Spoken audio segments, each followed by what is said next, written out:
trasplante de precursores hematopoyéticos de una persona sana, ¿no es cierto? En términos prácticos, señorita, dejen un ratito su celular. Ya dejen de whatsappear por ella. Si no, pueden retirarlo. Si usted necesita un trasplante hematopoyético, ¿quién debe ser su donante?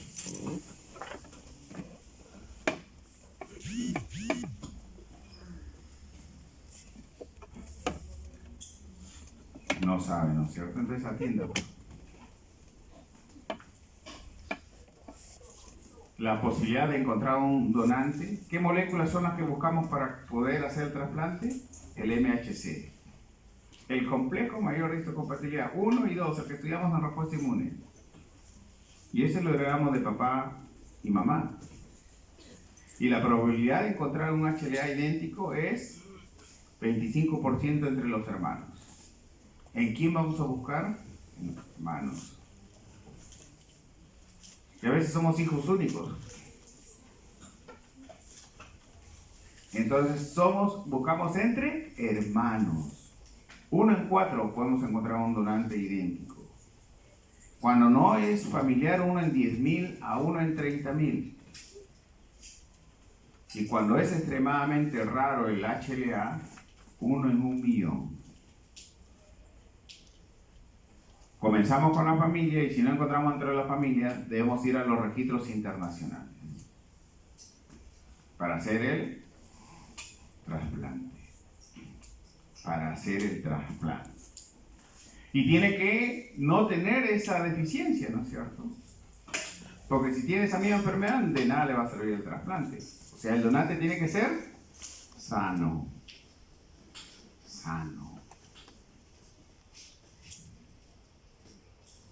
Ahí están buscando al donante. Este es mi laboratorio, personal de mi laboratorio. ¿Qué estudiamos? El MHC, que en el ser humano se llama HLA. Y buscamos que sea idéntico el hermano con su donante, o el hermano con el paciente. Se estudia serológicamente, se estudia molecularmente. Tenemos a nuestro personal que estudia molecularmente. ¿Y por qué he puesto estos gemelos? Para decir que el HLA del donante y del receptor tienen que ser idénticos. Eso es lo ideal. Hay variantes. Puedo hablar toda una tarde de las variantes, pero es la finalidad, encontrar un HLA idéntico. ¿Entre quién? Entre el donante y el receptor. Este es nuestro laboratorio. Nuestro laboratorio es el de referencia a nivel nacional en los estudios de histocompatibilidad. Varias formas de estudiarlo. Los estudios moleculares ahora están avanzando muchísimo. Tenemos toda una serie de equipos. Toda la genómica que podemos estudiar ahora es maravillosa. Lo que antes era sumamente complicado ahora es simple. Antes, para hablar por teléfono teníamos un teléfono fijo. Para tomar una foto teníamos una cámara fotográfica. Para filmar una cámara... Ahora todo lo tenemos en un celular, ¿no es cierto? Con grabadora, con todo. Ya dice que no se puede llamar teléfono móvil, sino multisistema, ¿no es cierto? Y ahorita hablo con Estados Unidos tranquilamente y por videollamada lo estoy viendo. Y lo que han visto que me han llamado por teléfono y he contestado es porque estamos pidiendo una autorización para que no retengan en la aduana algo que le va a servir para salvarle la vida a un colega. Es una maravilla, ¿no es cierto? Eso complejo que ven ahí, ahora se está haciendo bastante práctico.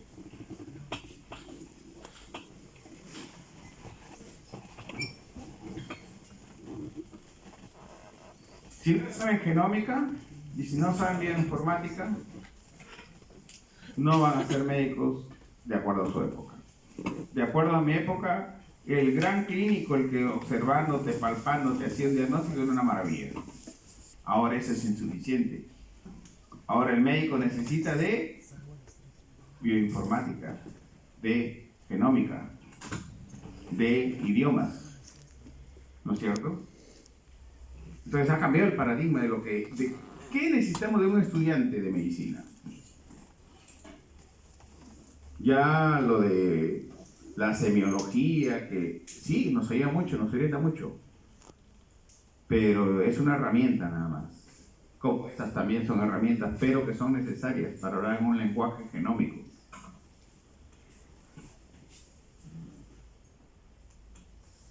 Varios tipos de trasplantes. Solamente como concepto de historia. ¿Qué habíamos dicho que el trasplante se hacía con quién? Con el 100% idéntico. Eso se llama trasplante idéntico. Pero ahora las familias quieren tener un hijo. Ya no tienen más. Y ustedes, jóvenes, están cambiando totalmente. Cuando yo le pregunto a los jóvenes de su generación, ¿se van a casar? ¿Qué? ¿Nos vamos a casar? ¿Están locos? Pero si ya viven juntos, sí, pero si no nos va bien, nos separamos y punto. Cada uno sigue su vida. Pero tenemos que hacer nuestra especialidad, tenemos que estudiar maestría. El otro chunga nos ha dicho que estudiamos bioinformática. ¿Cómo nos vamos a casar? Y si nos casamos, ¿vamos a tener hijos? Tan pronto, si nos esclaviza, nos trunca nuestro desarrollo. Esas son opiniones que escucho. Esas son realidades. No estoy criticando, estoy describiéndolas. Como tienen un solo hijo, dice, bueno, entonces que el papá sea el donante. ¿Qué le da el papá al hijo? 50%. Y el otro 50% lo da la mamá. Todos los trasplantes con 50% fracasaban y se morían. Y se morían. Hasta que comenzaron a buscar cómo ese 50% también se puede hacer y que no se muera el paciente. ¿Y se logró? Claro, se logró. ¿Cómo se llama ese trasplante? Haploidéntico. Un trasplante haploidéntico. ¿Qué es un trasplante haploidéntico? 50% de él. Solo se parece 50% el donante y el receptor. Es idéntico cuando se parece el 100%. Si usted es la mamá de su hijito, le va a dar el 50%. Y si su esposo es el padre de su hijo, también le va a dar el 50%. Miren lo que digo, si el esposo es el 50%, es el padre, ¿no? Y yo que hago los estudios moleculares, no siempre el esposo es el padre del hijo. ¿Y cómo me quedo así, no es cierto? Viene el doctor bien preocupado, llorando, con gafas oscuras de todo lo que ha llorado por su hijo. Y le digo, ¿sabes qué? No es tu hijo. Eso no se puede hacer. Eso uno se calla. Uno se calla. ¿A quién le puede decir? Al médico tratante. No insistas con el padre porque no es el padre biológico. ¿Comprendido? Entonces, ese aspecto sí hay que cuidarlo. Hay que tener tinos. Por sobre una tragedia, viene otra tragedia. Trasplantes haploidénticos, 50%. 50%. Trasplantes idénticos. Los trasplantes idénticos, ¿en quiénes lo van a encontrar? En hermanos de padre y madre. Trasplantes haploidénticos, también en hermanos de padre y madre que solo comparten un haplotipo, o entre padres con hijos. Yo tuve un compañero en mi promoción que tuvo una leucemia y su donante fue su hijo. Trasplantes idénticos. Los hacemos en nuestro Perú. Los hacemos. Hay gente muy brillante.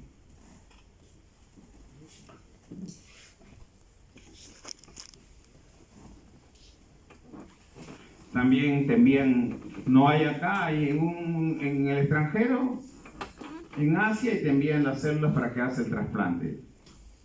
También hay esa posibilidad.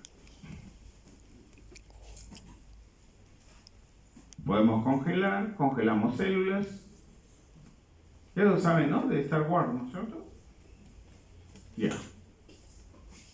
Solamente para que se lleven la noción de la congelación. A mí nunca me enseñaron congelación en medicina. Nosotros tenemos un tiempo cronológico, ¿no es cierto? Segundo, minuto, hora, día, semana, mes, año, quinquenio, decenio, siglo, ¿no es cierto? Sabemos lo que dura, ¿no es cierto? ¿Y qué tiempo? ¿Ese tiempo lo podemos modificar? No, ¿no es cierto? Sigue en automático, ¿no es cierto? Sigue en automático. ¿Te quedaste dormida 2 días?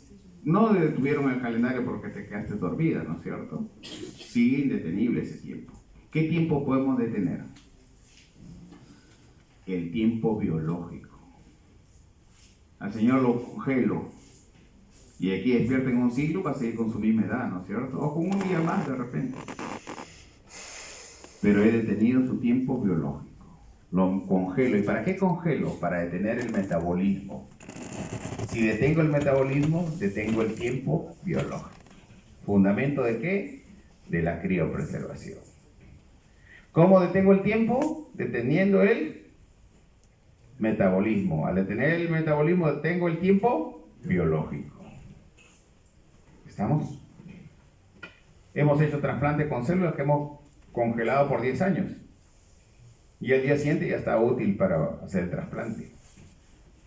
¿Estamos? Entonces el concepto que se llevan de congelación es detener el tiempo metabólico. Que el tiempo, al detener el metabolismo, detenemos el tiempo biológico. Entonces nosotros tenemos 2 tiempos. Uno cronológico y uno biológico. ¿Y cuál es el que podemos detener? El tiempo biológico.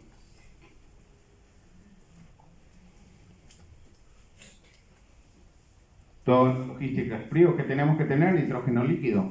A menos 196 grados congelamos. Oye, si un día no hay nitrógeno líquido, se le murieron las células, ¿no? No solamente se le murieron las células, se le murieron los pacientes. Esto no debe fallar. No puedes quedarte un día sin nitrógeno líquido. Todo este esquema de congelación, células, etc.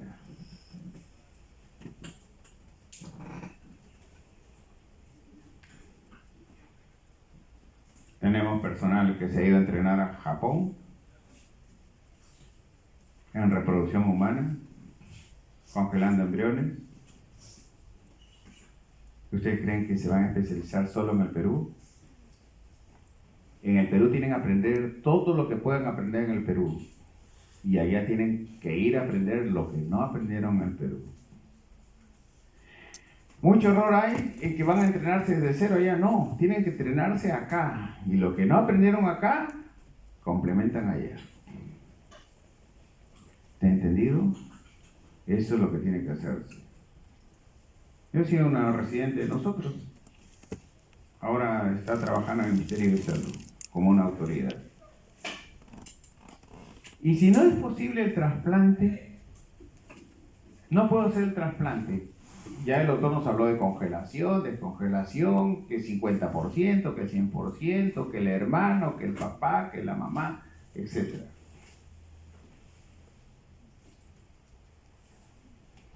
Terapia génica. Oye, sacas lo malo y colocas, lo reemplazas por el sano. Esa es la terapia génica. Cortas el gen del sector que está enfermo y lo reemplazas por... ¿Y eso es sencillo? Es sencillo decirlo. Es muy sencillo decirlo, pero es todo un proceso muy complejo.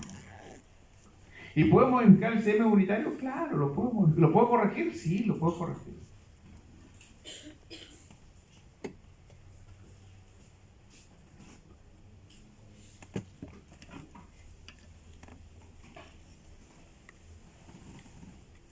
Enfermedades monogénicas, enfermedades adquiridas como el cáncer, marcaje génico, etcétera, etcétera, etcétera. Después voy a volver a esto.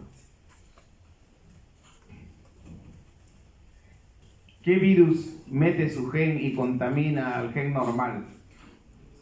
VIH. VIH, ¿no es cierto?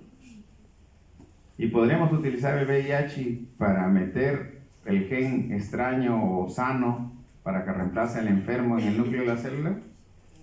No. es VIH y nos va a matar a la persona. Pero podemos usar un primo hermano del VIH que no produzca SIDA, pero que tenga la propiedad de incrustar ese gen en el núcleo, en el genoma humano. Sí. No usamos un VIH, pero sí a alguien de la familia del VIH. ¿Y cuál es la familia del VIH? ¿Cómo se llama la familia del VIH? VIH primos. Lentivirus. Entonces, ¿qué usamos? Un lentivirus. A ese lentivirus, en el laboratorio, le ponemos el gen sano que queremos introducir. Como tiene propiedades de ingresar acá, va a ingresar acá. Y como tiene propiedades del citoplasma pasar al núcleo, va a pasar al núcleo.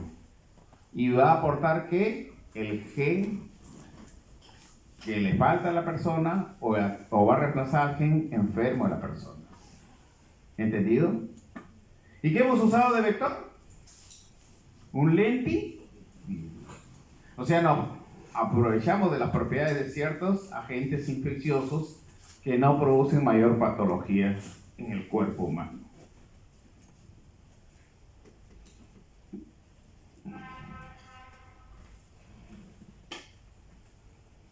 De ahí voy a volver a eso. Quiero sus preguntas. Quería ir a esto, porque esto es lo importante. Siempre así les he dicho, ¿es importante saber? Sí, es importante saber. ¿Es imprescindible saber? No es imprescindible saber.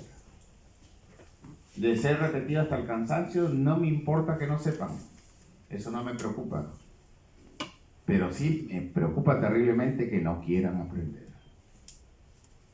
Eso sí, es porque ni siquiera sabe y tampoco quiere aprender. En este caso se salvó la vida de ese paciente. ¿Quién cree que lo salvó? ¿El doctor Chunga? No.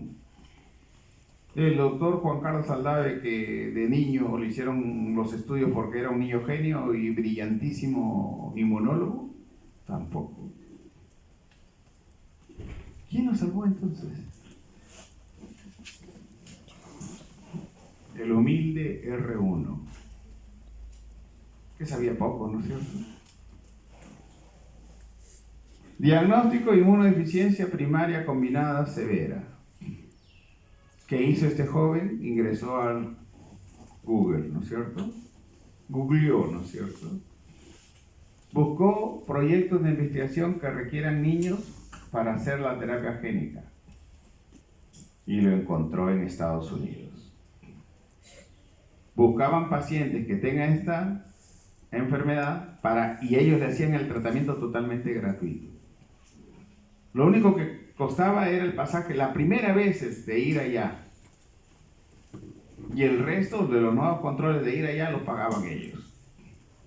Con un nuevo protocolo de terapia génica. Y contestaron de allá que aceptaban al niño.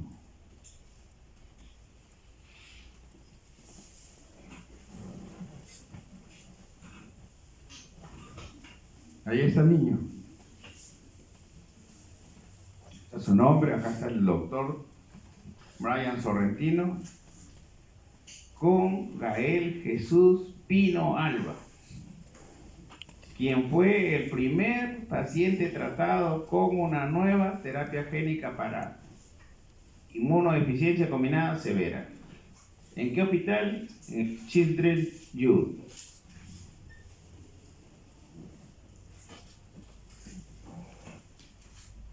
Yo nunca me he cansado de felicitar al R1. O sea, le salvó la vida a ese paciente. ¿Sabía más que nosotros? Quizás no. Quizás sí. Pero ¿era importante que sepa o era importante su actitud? Y él aportó, ¿no? ¿Quiénes dominan mejor los temas informáticos? ¿Los viejos como nosotros o los jóvenes? Los jóvenes, ¿no es cierto? Y ahí está la foto, ¿no es cierto? Entonces no solamente es conocimiento, es actitud, es corazón. Ahí lo vemos al niño. Puedo hablar de esto hasta 4 horas, pero tengo que avanzar en el tiempo. Miren, dando sus pasitos.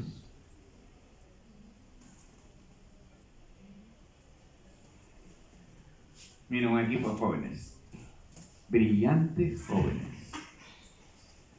Brillantes jóvenes. Y no por conocimiento, por actitud. Algunos con un conocimiento brillantísimo.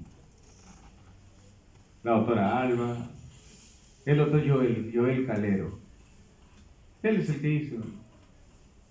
Un humilde provinciano guanuqueño. ¿Sí? La doctora Anita. Oye, hicieron algo maravilloso.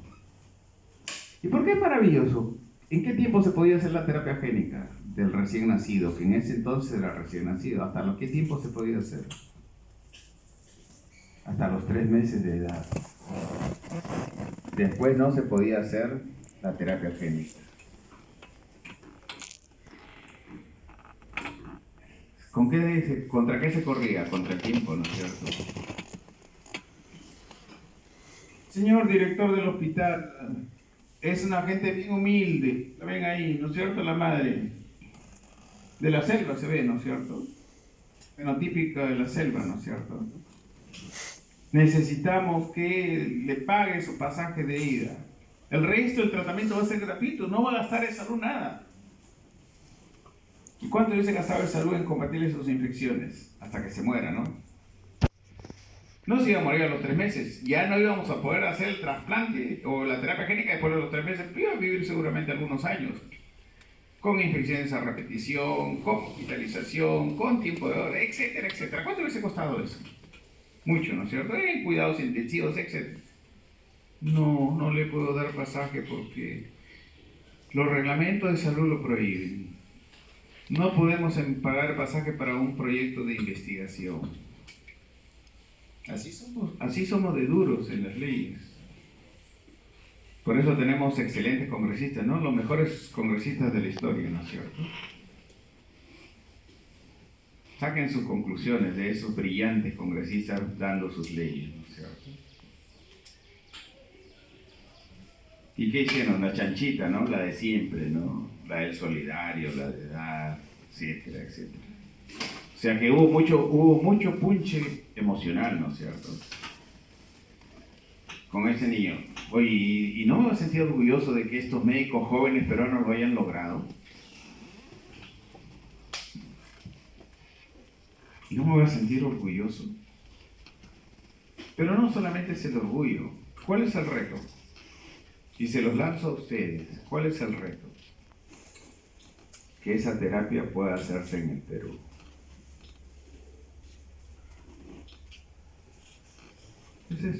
Ese es el reto. Pero que se pueda hacer en un hospital público, ¿no? Porque puedo invertir, mi papá es millonario, me gané la tinca, etcétera, etcétera. Hacer el super laboratorio y cobro una millonada de plata que solamente un grupo de personas me lo va a poder hacer.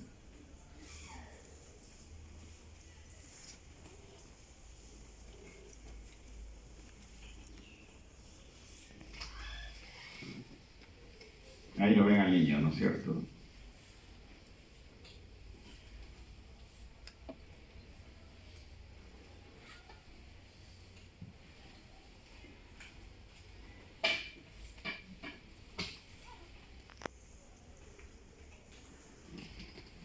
Y ahora les quiero hablar de esto.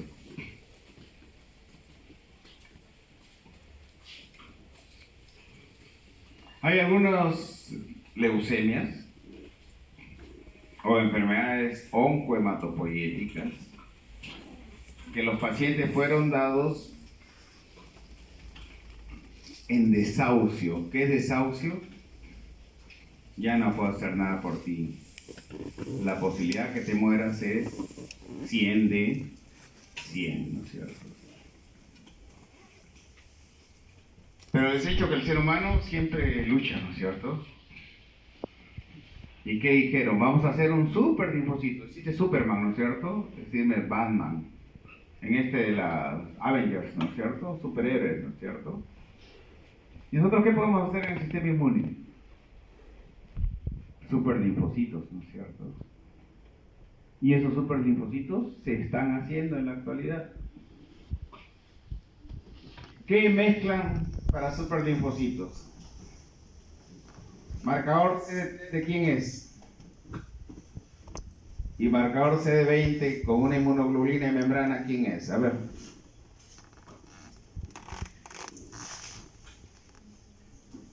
Inmunología básica. Marcador CD3 ¿de quién es? Linfocitos T. Y CD20 con una inmunoglobulina de membrana, ¿marcador de qué es? B. De linfocitos B. Les presento a los T-CAR cells. Linfocitos T que le agregamos por terapia génica. ¿Qué le agregamos por terapia génica? Receptores de linfocito B. Y creamos un super linfocito. ¿Y qué ocasionó esta creación del superlinfocito? ¿Qué es lo que ustedes van a tratar? Ustedes van a tratar con esto. O sea, no ha correspondido a mi generación tratarlo con esto. Hemos visto su descubrimiento, pero ustedes van a manejar esos pacientes. ¿Qué hemos visto con el T-CAR cell? ¿Qué hemos visto con el T-CAR cell? 100% desahuciados, ¿no es cierto? Necesitamos probar si funciona. Éxito de los que debían morirse al 100%, 60 a 80%. Ese éxito no es brillante. De todos aquellos que se iban a morir, se salvaban 60 a 80 de 100. ¿Funcionaba? Funcionaba. Pero son linfocitos naturales, no son los linfocitos naturales, son obtenidos en laboratorio. De que a un linfocito T, ¿qué le agregamos? Receptor de B. Quimérico, ¿no es cierto? Tiene de T y de B. ¿Se está haciendo eso? Sí. ¿Cuánto cuesta el tratamiento? $600,000. Y otro grupo que no puede pagarlo, sale un sorteo entre ellos, ¿no es cierto? Y el que se gana la tinca, entra al programa. Y el que no, se muere. ¿Cuánto cuesta el tratamiento? $600,000.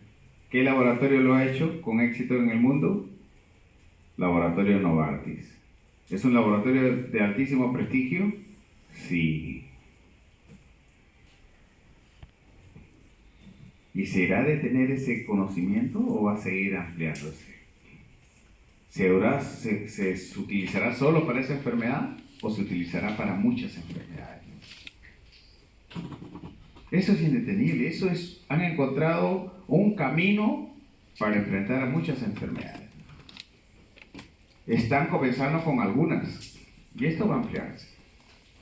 ¿Y quién va a tratar eso? Los odontólogos, los químicos farmacéuticos, los biólogos, los arquitectos, los ingenieros o los médicos. Los médicos. ¿Y quién tiene que prepararse para ello? ¿Los viejos o los jóvenes? Tienen grandes retos, ¿no es cierto? Ven que tienen un portento de herramientas para utilizar por la salud de las personas.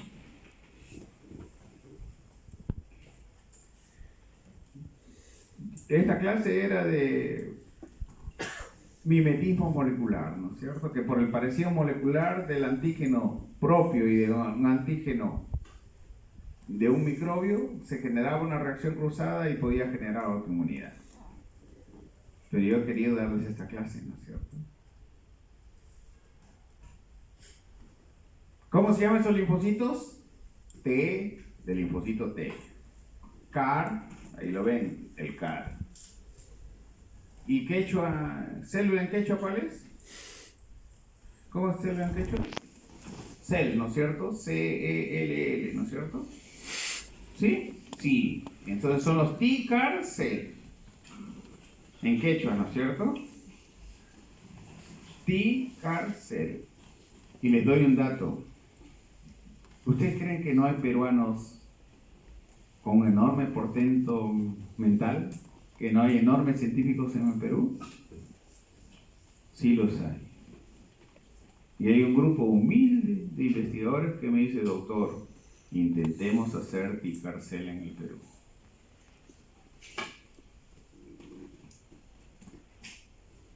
¿Y yo a quién le voy a pasar la posta? ¿A mí? ¿No?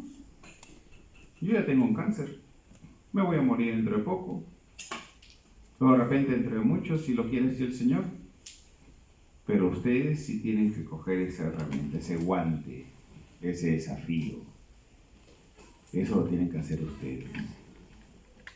No tengan miedo. No tengan miedo a no saber. Tengan miedo a no querer aprender. Los Tikar Cell. De aquellos que decían como, ¿cómo que se ven esas personas que ya estaban desahuciadas y ahora viven? Están presentes para la familia, compartiendo con la familia, y cada día que reciben es un regalo. Cada día que recibe una persona que ha tenido un cáncer, oye, vale el doble o triple que cuando antes que no sabías que tenías cáncer.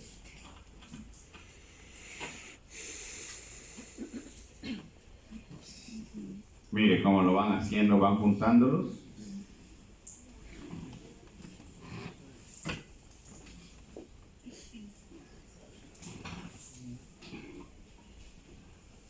Acá está el subtipo de célula tumoral que tiene CD20. Este reconoce al CD20 y lo mata la célula tumoral.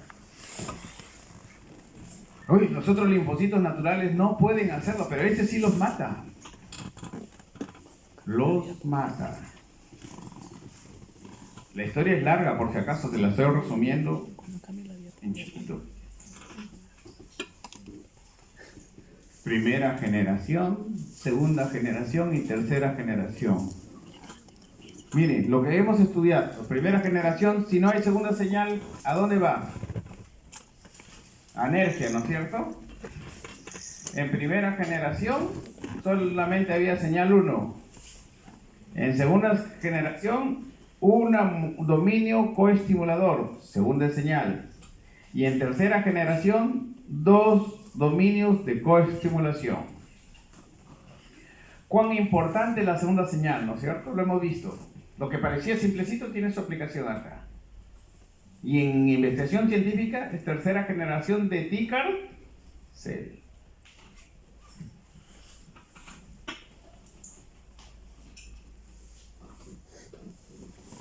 Se prepara en laboratorio, todo eso, bueno. ¿Preguntas? ¿Preguntas? Sí, sí.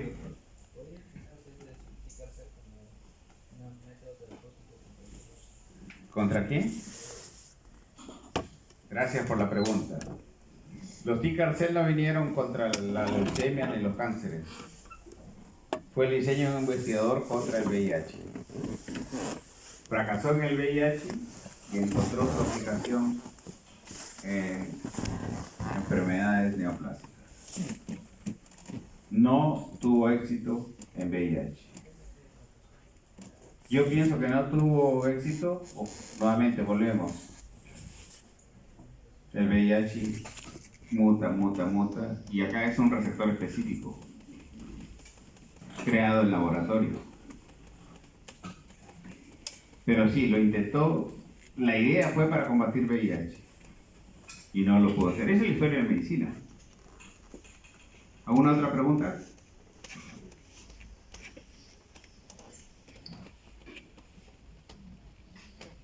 ¿No hay preguntas? Sí, doctor. ¿Se puede hacer trasplante entre hermanastros? Bueno, le voy a dar mi apreciación. Y yo soy una persona que tiene muchos sesgos. muchos conceptos arbitrarios, pero para mí no existen hermanastros, ni medios hermanos, o hermanos maternos o hermanos paternos. Pero eso de astros me parece denigrante.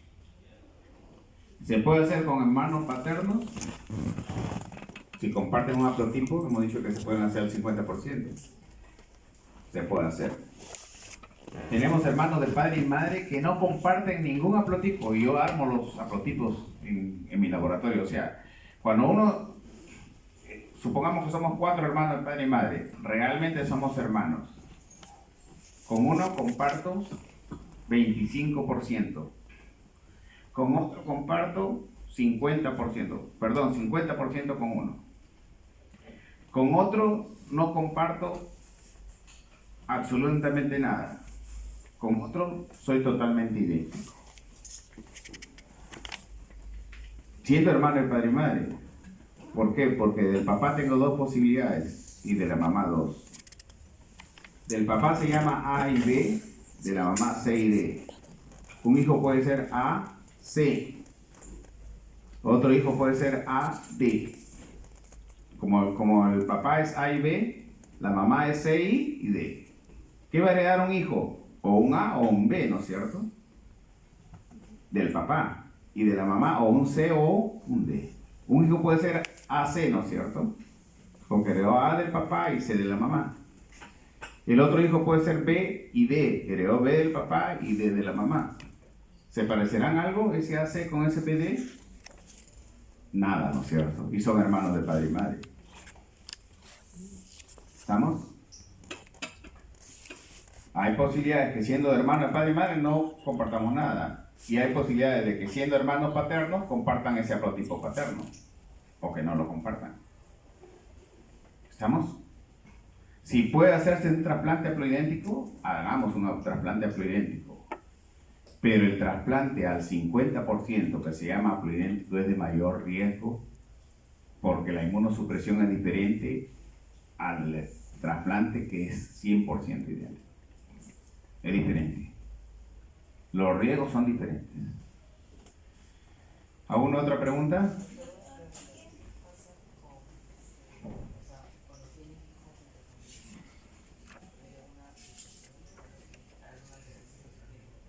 Bueno, se ha visto que la tendencia natural es a que los genes tengan diversidad.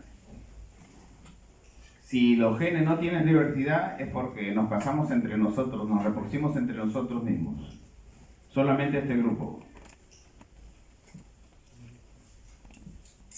Sus hijitos de él se casa con los hijitos de ella, los hijitos de ella, y después sus nietos de ella con los nietos de acá, y así. ¿Habrá diversidad genética? No, no es cierto. ¿Dónde se ha observado eso en la historia de la medicina? En los reyes europeos, en los de sangre azul. Sangre azul era porque estaban cianóticos, ¿no es cierto? ¿Qué es sangre azul y sangre azul? Tenían malformaciones, ¿no es cierto? Y pues no de buena oxigenación y salían azules, ¿no es cierto? No era algo de nobleza, era algo de enfermedad. Entonces, comparando las enfermedades de aquellos de un círculo cerrado de procreación versus los que tienen amplísima diversidad, se ve que las enfermedades son mayores en los que tienen un círculo genético corto, cerrado. Entonces, ¿será recomendable casarte con tu hermano, con tu primo, etcétera? Desde el punto de vista genético, no. No sé si vieron también esa noticia de que un padre tenía prisionero a sus hijas en un sótano y que con ella tenía hijos. Y cuando se enfermó su hijo nieto, porque era a la vez el abuelo y el padre, ¿no es cierto? Porque tenía hijos con su hija. Y el médico se dio cuenta que tenía malformaciones asociadas a casarse entre hermanos o entre familia. O sea, se degenera la raza cuando uno se casa con su familia consanguínea. ¿Vamos? ¿Me preguntaban por acá? Sí, preguntar qué pasa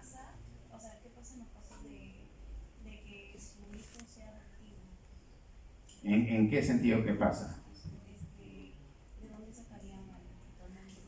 ¿De dónde sacarían al donante? Un hijo adoptivo que requiere trasplantes, sería la pregunta, ¿no es cierto? Yo lo vivo en cercanía porque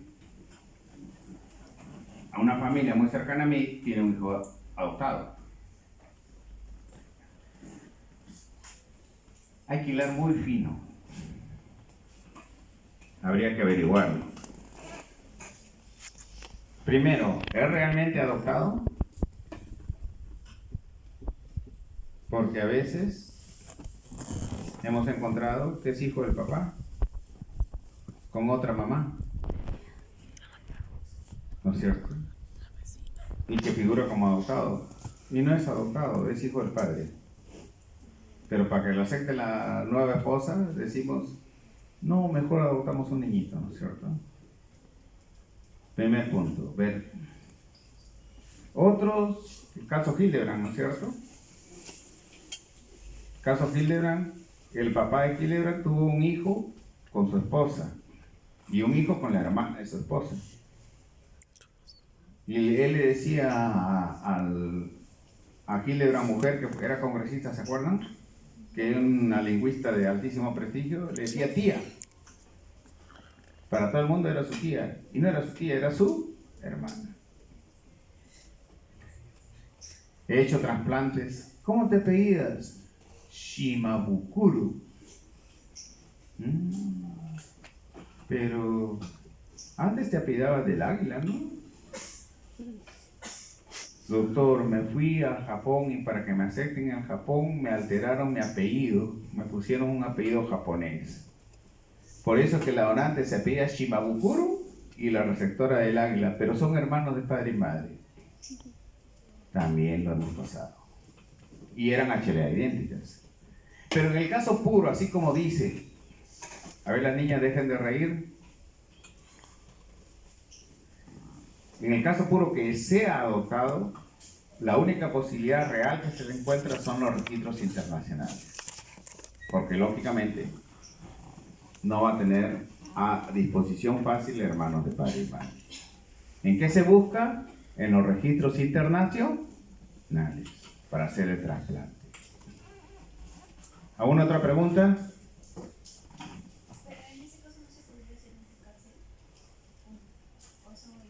Depende de la enfermedad también.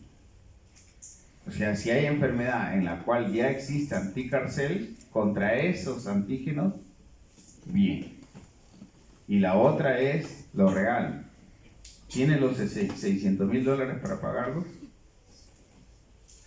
Si no tiene los $600,000 para pagarlos,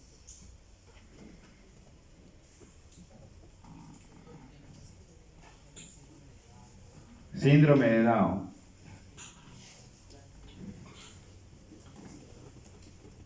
No, buscamos muchas veces el trasplante de sus mismos hermanos, pero lógicamente que no tengan síndrome de Down.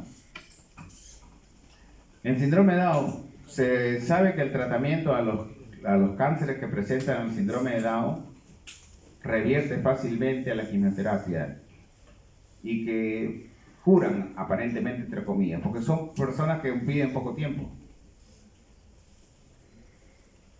Pero ¿qué le haría a un paciente un trasplante con un síndrome de Down? Todo su organismo, todas sus células tienen trisomía del cromosoma 21, ¿no es cierto? Entonces, esa trisomía está asociada a patologías, ¿no es cierto? ¿Lo habremos curado? Solamente hemos curado la enfermedad hematopoyética, consecuencia de esa trisomía, una pequeña parte. El resto de su organismo no lo modificamos, ¿no es cierto? Yo trabajo también con progenitores hematopoyéticos para terapia celular. A veces se coge recuerdan que el óvulo fecunda, ¿no es cierto?, al ovocito. Comienza a dividirse. La primera etapa en que se divide, mórula, ¿no es cierto? Y después va a blastocisto. ¿Qué edad tiene el blastocisto después de que el espermatozoide fecunda? 5 days. 5 días. Se mata el embrión, se coge unas células que se llaman de las células de la masa celular interna y se cultivan. Terapia con células embrionarias. Tan cuestionadísima, ¿no es cierto? Porque dices antiética, porque matamos un embrión. Lo matamos, ¿no? Entonces ya queda en el investigador, de acuerdo a sus principios, trabajar con esas células o no trabajar con esas células. A la señorita, ¿qué edad tiene señorita? 23 añitos, jovencita, yo quisiera tener 23 años. Le doy todos mis títulos, le doy por tener 23 años. Con los factores de reprogramación celular la podemos convertir en una célula de 5 días.